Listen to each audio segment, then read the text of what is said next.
All right, Josh, it is preview time for us in this portion of the show. Let's start off with a team that we talk about a lot, and we manage to make people mad when we praise them and mad when we don't, because it's either Texas A&M fans mad at us or everybody else. Let's talk Texas A&M. I have some questions, Josh, mostly around how much Petrino is going to have the reins for this offense this year. Because I think if he has the reins and Jimbo completely steps back, there's an opportunity here for this Texas A&M team to be hugely improved. People don't realize how good that defense was last year, especially pass defense. I think Texas A&M can be a very good, legit team this year. But I'm worried that it might not show in the win-loss column. Like, obviously, they'll show improved. But they might be an 11-win team in normal years staring at a 9-3, 8-4 because their schedule is just that hard, and I think people don't appreciate that. Yeah, there's a lot of good and bad when you look at last year. A lot of bad, and then some weirdly good. Like you said, beating LSU 38-23 wasn't even that close of a game. I think in many ways was one of the most under-the-radar upsets of 2022. LSU is being considered by a lot of people as a top 3 team. We've given our thoughts on that enough that we don't agree with that perspective. But a part of that was the fact that Texas A&M did beat them and beat them soundly. Now, that pointed to sort of the realities for Texas A&M as a football team last year, in particular that this was a team that was very incomplete on both sides of the ball. One of the best pass defenses in the country, and I'll go ahead and pull it up while I'm talking. From a pass defense perspective, Texas A&M was phenomenal. And teams that were really reliant on throwing the football or reliant on doing things that were susceptible to disruption had a lot of trouble with Texas A&M. They averaged 156.2 yards per game through the air. That was number 1 in the country. They allowed 5.7 yards per attempt. That was number 4 in the country. And then the problem was that in games where teams could really run the ball successfully and relied on physicality and a great offensive line, they struggled. So if you look at rushing defense, I'm not seeing them here in the top 5. I'm not seeing them in the top 10, top 30, top 50, top 60. That's because they were 123rd. 123rd in the country. They gave up 209 yards per game. That's a bit deceptive. They're bad. They weren't quite that bad. I think 109th from yards per carry, which is, again, still quite bad, but not 123rd bad. The trick was, I think, that they were so young and they were so dependent on a lot of these signees from that number 1 recruiting class that from a athleticism perspective defensively, they played very well. The secondary was good. From a physicality gap assignment perspective, they were horrid.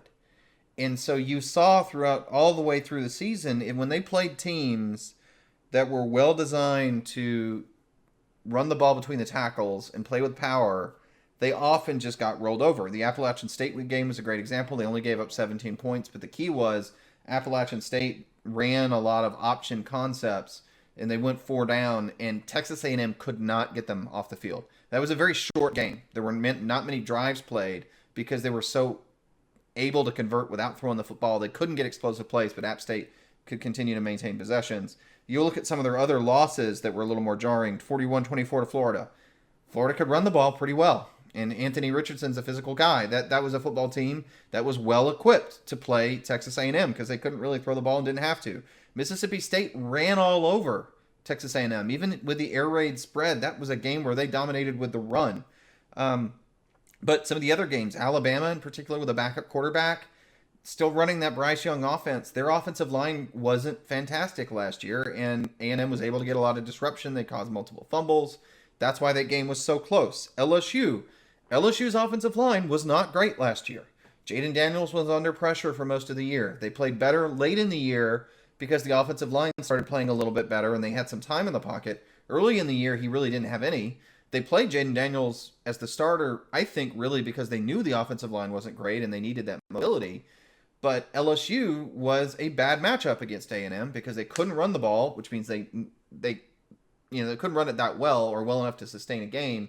So they had to throw, and that played into A&M's hands.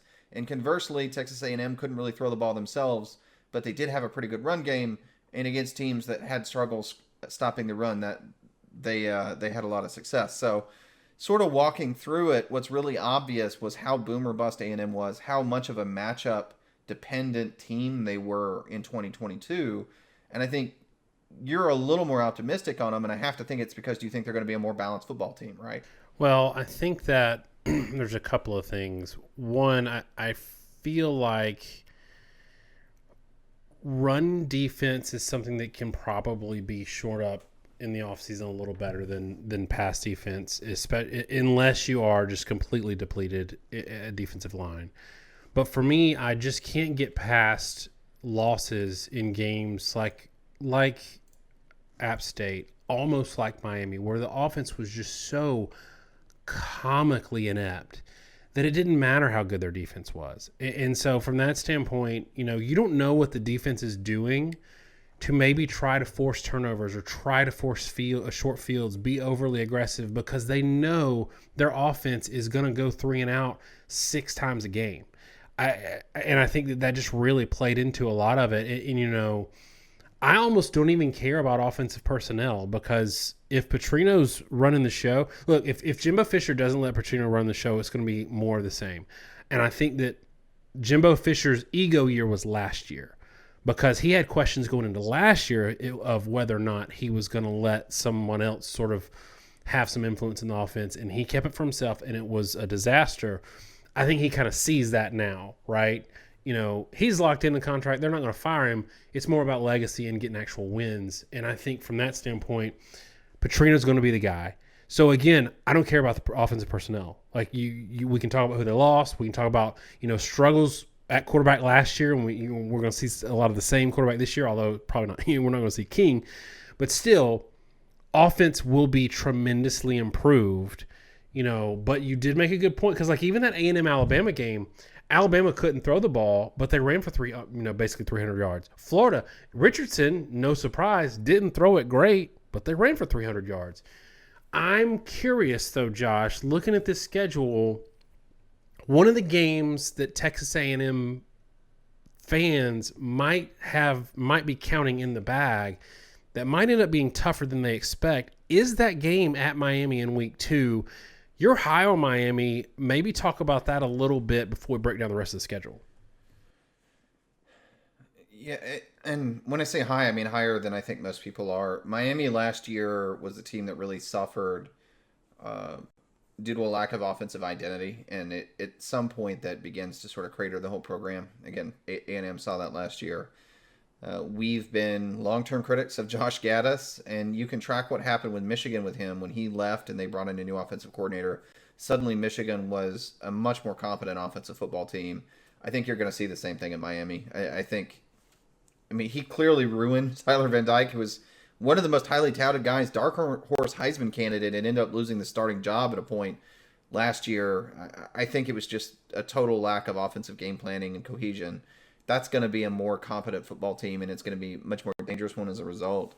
And I do agree with you. I'll even take it a step further and say week 2, week 4, week 5, Miami, Auburn, and versus Arkansas is not an easy start. Auburn is going to be a more competent football team than they've been the last couple of years. I don't think the personnel is very good, but they're going to be a more competent team schematically. Arkansas still gets back KJ Jefferson, and that is a good football team, or at least a dangerous one. You're going to know who A&M is before they get to that Alabama game. And they're either going to be solidly cemented as a mid-tier or lower SEC team, or they're going to be in a position to clamor for a higher position. But they've got to be good out of the gate. And this is not an easy schedule by any means. At Miami, Auburn, Arkansas, a neutral site, Alabama. Then they play at Tennessee the week after Alabama. Play at Ole Miss, Mississippi State, and the end at LSU. We had our discussion about Michigan, right? Talking about it's a 3-game schedule. They don't play Georgia here, right? I'm not sure that there's a stretch that's as rough as what they're playing Penn State, Maryland, and Ohio State back to back. But in terms of consistency of scheduling, in terms of, again, Michigan saying that's a very easy schedule to want to make a bowl, this is a brutal schedule to make a bowl. You could be the 60th best team in the country, and you very easily could go 5-7 with this schedule. In fact, probably would. So yeah, this in my view of this team is I think this team could be a lot better. Again, all the receivers are coming back, and this is a receiving core that finally found out what they were supposed to be doing about halfway through the year. I think the quarterback position they'll find somebody more competent than they were early to mid last year. The defense should be pretty good. All those young front seven players are going to be better, and they're going to be older, stronger, more physical. And I don't know that it's going to show up in the record because the schedule is just so brutally hard. Yeah, and I think that there's stretches in the schedule where you have to have leaps and bounds improvements offensively because that's how you beat teams that could beat you and beat them pretty soundly, namely teams like Arkansas and Auburn. Especially Arkansas, that's a team that has turnover every year and doesn't, and it's hard for them to reload, especially on the defensive side of the ball. Arkansas, for whatever reason, just has had trouble fielding a really good defense. But their offense is going to score points. KJ Jefferson's great. Sanders is great. They have the capability of scoring points on anybody. So you need to be able to come in out the gate, put touchdowns on the board, change their scheme offensively, put them into uncomfortable positions because they know they're going to have to score 40 points to win the game. Same thing with Auburn. Auburn is a team that, last year beat A&M, but they beat them 13-10, right? Like this is a game where similar to Texas A&M, this bad offense might actually be really good just because who's calling the shots. So you need to be able to take advantage of all the other weaknesses on the Auburn team and come in and score a bunch of points. Same thing with Tennessee. Same thing with South Carolina, Ole Miss. These are teams that aren't going to be great defensively, but can beat you on a day where they can catch fire and score 35 points, and you need to be able to really just stamp that out early on. So, Josh, I don't want to really predict a record here because it's going to be tough, but I want to really, I think I said 10 games. They might win 10 games this year in our first show this summer.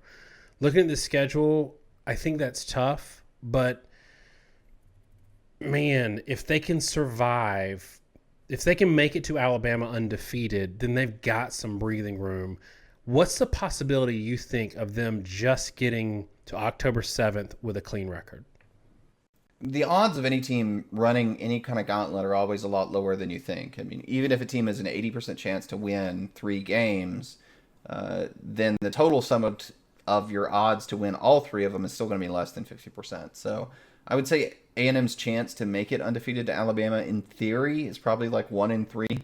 But that's not really fair, right? Because when you say odds, this isn't a coin that you're flipping in the air. It's a real football team, and we're talking about real variables and real change.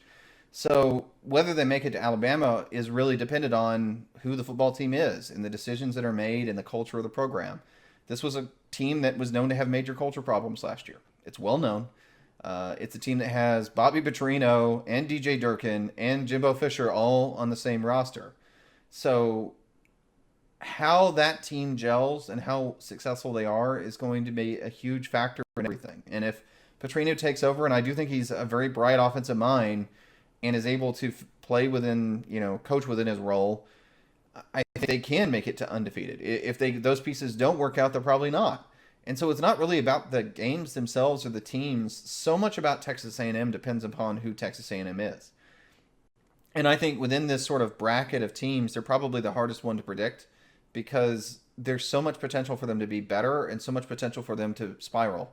With these head coaches being who they are, it reminds me a lot of when Orgeron went and hired the guy from Nebraska, Bo Pelini, and that personality fit just didn't work at all. And when they started to struggle, then there was a lot of blame that went around and things collapsed. And I really feel it's going to be a similar situation here. If these coaches are able to turn things around and they're able to get momentum, I think they can have a lot of success. I think the culture naturally improves on teams that are winning. If they start to struggle, if they drop 1 or 2 of those early games, this team is probably going to go south in a hurry. And so, in a weird way, I almost think it's as likely for Texas A&M to win all 5 of the games prior to Alabama as it is for them to go 2 and 3 up to that point. And quite honestly, I don't know how to even guess at where they're going to be because so much of it is dependent upon the cultural and coaching shifts that need to happen in the offseason. And to this point, I haven't been able to see it well enough to be able to handicap it. A&M's rolling in to Tuscaloosa undefeated. I'm calling it right now. I think that I think culturally they're going to see a boost from two things. One, not having a guy calling the offense that's been year over year inept. Having a guy in here that's a guy coming in Petrino that's got some gravitas as an offensive mind, and he's going to prove it on the field early on. They're going to have good culture too, because I feel like they've removed some pieces and some mindset from guys who A&M fans can be mad, came there because they secured a bag. I just, this can make A&M fans upset, but it's true. You had guys on that team that were there to get paid, and once they started losing, that created a toxic culture inside that locker room. And I think now, I think there are guys still there that were there for the money, but the mentality will have been purged after a year. And to your point, if they do start losing, I could see it steamrolling. But right now, I think that stretch will catch up to them, but not until maybe Alabama at Tennessee, then South Carolina. That's a tough stretch, and then Ole Miss, and they have Alabama at home. They're not rolling in Tuscaloosa. Alabama's coming to them, but I think that they're going to be 5-0 headed into that game. Josh, any more thoughts on A&M before we move it on? Well, the one thought I'll have is, if you're an A&M fan, however the season goes or doesn't go, the future's still pretty bright. The talent on this roster is really good. The defensive talent in particular is really, really good. And if this ends up being 2012 Auburn, who just imploded a couple of years off and being a national title caliber team, the odds of them turning next year into 2013 Auburn that makes it to the national title game, I think, are pretty good. This roster is well positioned in a year or two when it gets older to be a top tier roster in the SEC, but it is still transitioning from a developmental standpoint, and it's massively in flux due to a cultural and head coaching standpoint. But even if the season goes south, these players don't become less talented as a result of that. And if you're able to hang on to them and you're able to get new coaches or whatever it may be, it really is just a matter of time until this pays off and this ends up being the sort of Texas A&M football team that we've seen off and on the last decade. So I would say the future is pretty bright. I'm just not so sold that it's going to happen this year. Fair enough. Maybe that's enough to get A&M fans back, get you back in their good graces. We'll see. We'll see how it goes. But I'm on record, y'all. 5-0. If I'm wrong, then that'll be the first time that's ever happened. All right, Josh. It's the internet. Nobody remembers anything. Don't worry about it. There's no record. Everybody remembers when we miss stuff, but when they miss it, arguing with us, we don't hear from them for 6 months, and they come back the next year to give us a hard time.